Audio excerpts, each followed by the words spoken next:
Hey guys, welcome back to How to Maximize. In this video, I'm going to show you how to activate Chat's head in Messenger.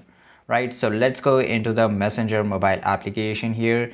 And on the top left side corner, you will see the profile icon. Just click on the profile icon and here you will able to see the Chat's head, right? So this is right now turned on, and that's why you can see on here my chat head is open, right? So this is pretty easy guys, and if the chat head is not showing in your option, then you have to just go to the Play Store here. So let's move into the Play Store and you have to search Messenger. Okay, so just type the Messenger and after that just hit the enter, right? And you will see the option of update here and you have to update the app right now.